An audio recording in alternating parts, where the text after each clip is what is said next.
किसान साथियों नमस्कार, राम राम, सत श्री अकाल, आदाब। किसान साथियों में अमित महिला यूट्यूब चैनल के ऊपर आपका हार्दिक स्वागत है, अभिनंदन है।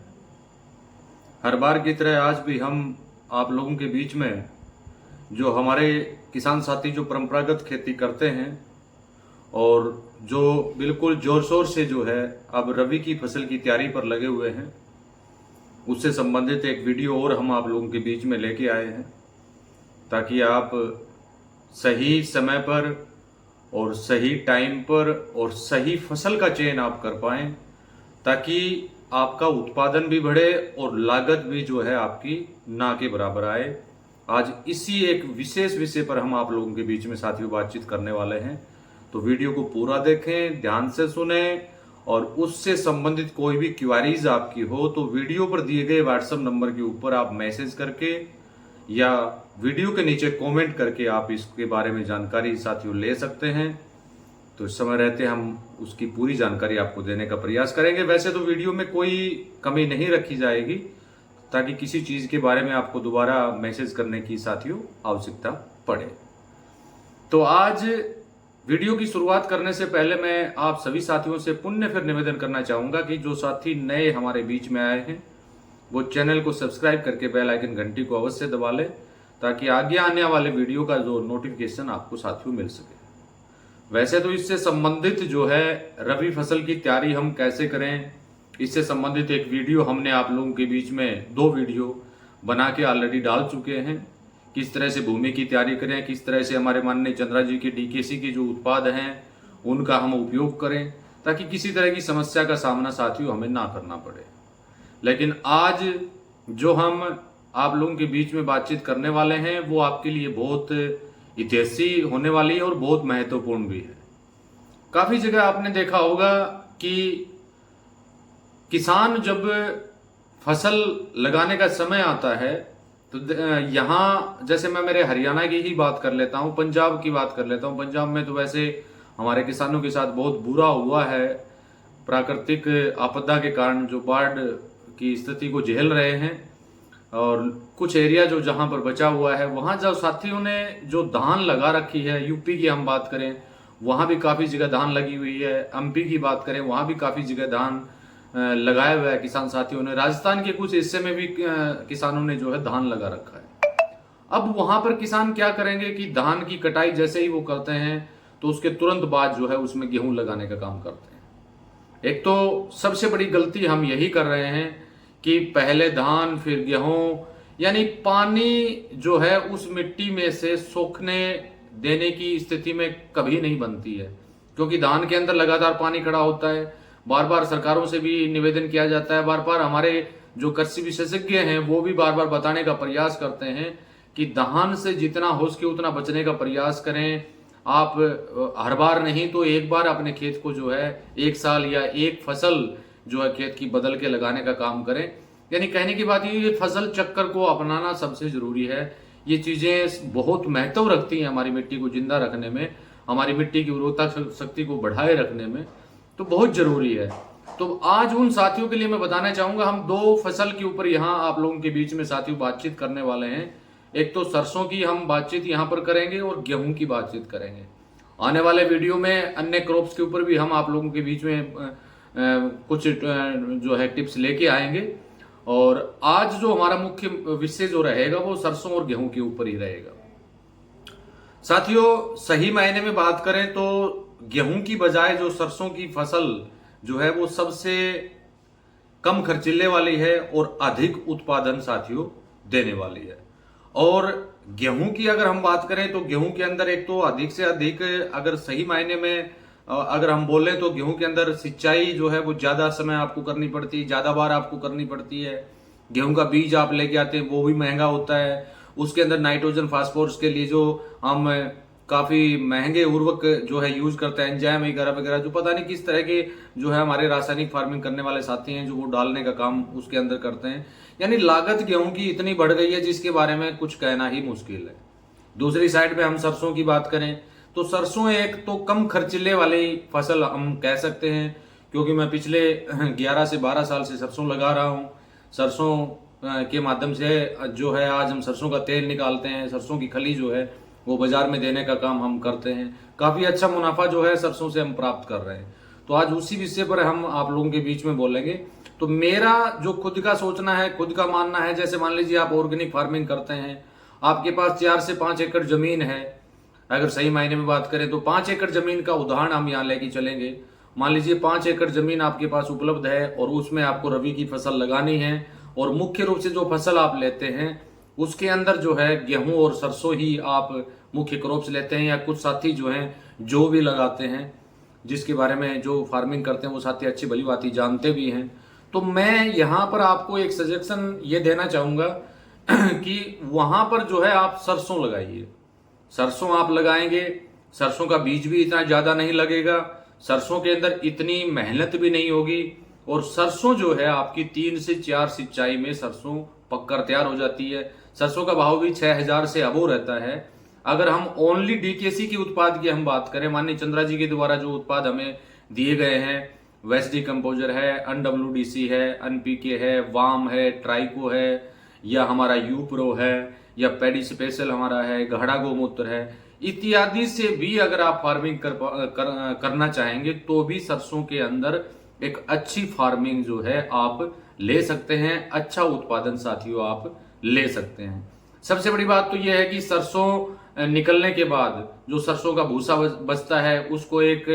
बेहतरीन खाद के तौर पर वेस्ट डिकम्पोजर से या कचरा मित्र से तैयार करके बेहतरीन खाद के तौर पर उसका उपयोग अपने खेत में आप कर सकते हैं, जिससे आपकी मिट्टी के अंदर उर्वरकता शक्ति तो बढ़े ही बढ़ेगी, उसके साथ साथ जमीन का ऑर्गेनिक कार्बन भी साथियों बढ़ेगा। सरसों अगर आप लगाएंगे तो सरसों के अगर सही मायने में बात करें, अच्छी उत्पादन की अगर बात करें, तो सरसों जो है आप डीकेसी की उत्पाद से 10 से 11 कुंटल प्रति एकड़ सरसों का उत्पादन साथियों आप ले पाएंगे। 10 से 11 कुंटल प्रति एकड़ की अगर हम बात करें तो सरसों का उत्पादन जो है प्रति एकड़ आप ले पाएंगे। अगर सही मायने में बोले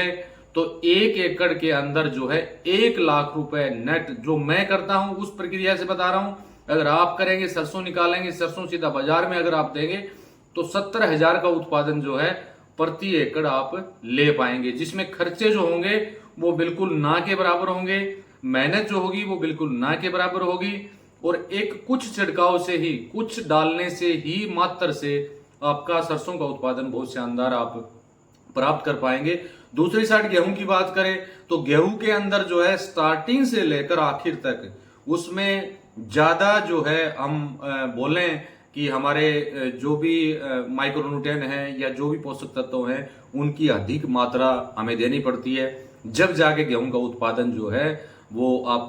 अगर पहले तो 20 से 25 कुंटल के आसपास जो है प्रति एकड़ हम लेते थे, लेकिन वो लुढ़क कर जो है 17-18 कुंटल पर भी काफी जगह आ गया है, और काफी जगह तो हालात इतनी खराब हो गई है कि 10 कुंटल होना भी बहुत मुश्किल हो गया है। लेकिन उसके ऊपर लागत जो है आप उतनी ही लगा रहे हैं जो पहले लगा रहे थे, लागत उतनी ही आ रही है, बल्कि उत्पादन जो है आपका घटा है। मेरा यहां कहने का मतलब यह है कि किसी भी किसान के पास अगर 5 एकड़ जमीन है तो 5 एकड़ जमीन के अंदर 4 एकड़ में आपको सरसों का उत्पादन जो है वो लेना चाहिए मेरे हिसाब से। एक तो उसमें लागत नहीं आएगी, और दूसरा लागत आएगी लेकिन उतनी लागत नहीं आएगी जितना गेहूं में आप लेंगे, और 1 एकड़ में अगर गेहूं आप लेते हैं तो आप खाने में उसका सही उपयोग आप कर पाएंगे, यानी खाने के लिए उपलब्ध होगा। दूसरा, पशुओं को भी अगर आप दलिया के तौर पर अगर डालने का काम करते हैं पशुपालक जो किसान हैं, तो वो भी आसानी से 1 एकड़ में दे पाएंगे, या 1.5 एकड़ की जो है उत्पादन लेंगे, उससे वो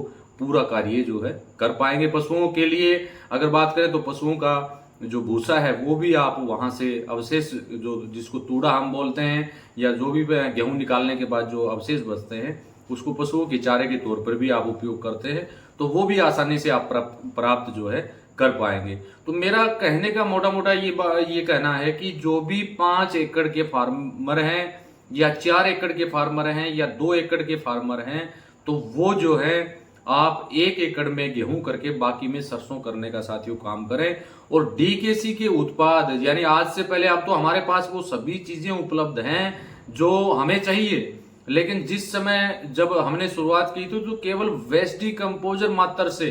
यानी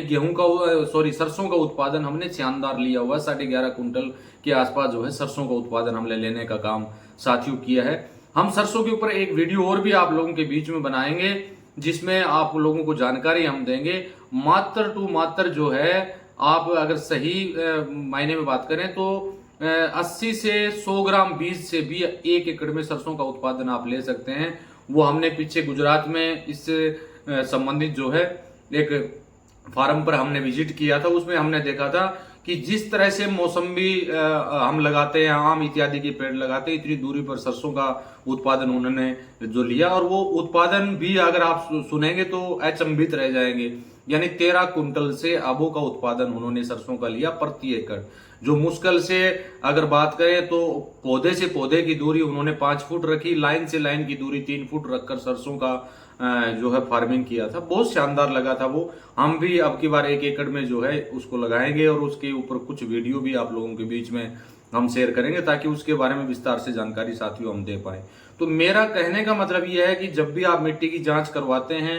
या मिट्टी की जांच नहीं भी करवाते हैं तो भी आप सरसों लगा देंगे। यानी कितनी भी खराब जमीन अगर आपकी है तो वहां भी अगर आप सरसों लगा देते हैं तो सरसों का उत्पादन कभी साथियों कम नहीं होगा। और मेरे तरीके से अगर सरसों का उत्पादन आप लेना चाहेंगे, उसका तेल देंगे, सरसों की खली आप देंगे,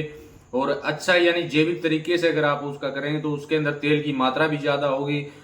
शुद्ध तेल वो होगा। अपने नजदीक आस पड़ोस में भी अगर उसको बोतलों में भर के यानी घर में अगर देने का आप काम करते हैं, इसका एक छोटा सा व्यवसाय अगर आप स्टार्ट करते हैं तो इसके साथ साथ आप अच्छा उत्पादन ले सकते हैं। यानी प्रति एकड़ लाख से अबोव जो है उत्पादन आप प्राप्त कर सकते हैं। और आज जो मेहनत आप करेंगे, इस मेहनत का परिणाम 4 या 5 साल के बाद बहुत शानदार साथियों आपको मिलने वाला है। तो वैसे तो मैं सरसों गेहूं के ऊपर अलग से वीडियो बनाऊंगा, लेकिन ये वीडियो मैंने आप लोगों के बीच में इसलिए बनाने का काम किया ताकि आप कोई भी डिसीजन जो आप लेने वाले हैं रबी की फसल के लिए, तो ये डिसीजन आप अवश्य लें अगर आप उसके काबिल हैं, या वो आप एक अच्छा मुनाफा अगर आप कमाना चाहते हैं कम लागत में, तो ये एक सबसे आसान और सुलभ जो तरीका है। और मात्र टू मात्र डीकेसी के उत्पाद से आप इसको कर पाएंगे। ना आपको यूरिया लाने की आवश्यकता है, ना आपको डीएपी लाने की आवश्यकता है, ना आपको कहीं जगह से कोई एंजाइम वगैरह जो भी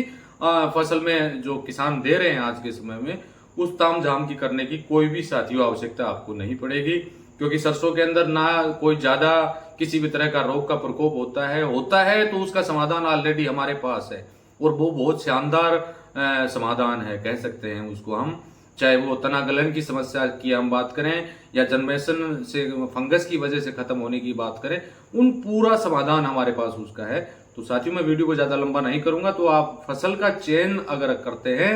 और आपके पास अगर जमीन अच्छी है तो आप सरसों को अवश्य चूज करें। इसमें ना लेबर का इतना खर्चा है, ना हमारे उर्वरकों का इतना खर्चा है, और ना ही इसमें कोई लागत ज्यादा इसको हम कह सकते हैं। और सबसे अच्छा बेनिफिट यह होगा, जिस खेत में आप सरसों लगाएंगे उस खेत की उर्वरकता शक्ति भी बहुत ज्यादा बढ़ेगी। यानी वो मिट्टी जो है आपकी ठीक होगी। लगातार अगर उसमें गेहूं अगर आप लगाने का काम कर रहे हैं तो उससे आपकी मिट्टी के ऊपर भी दुष्प्रभाव साथियों पड़ता है। इसी के साथ मैं ज्यादा कुछ नहीं बोलूंगा। वीडियो से संबंधित कोई भी क्वेरीज हो और या अपनी कोई भी राय हो तो अवश्य देने का साथियों काम करें। इसी के साथ नमस्कार, जय हिंद, जय भारत।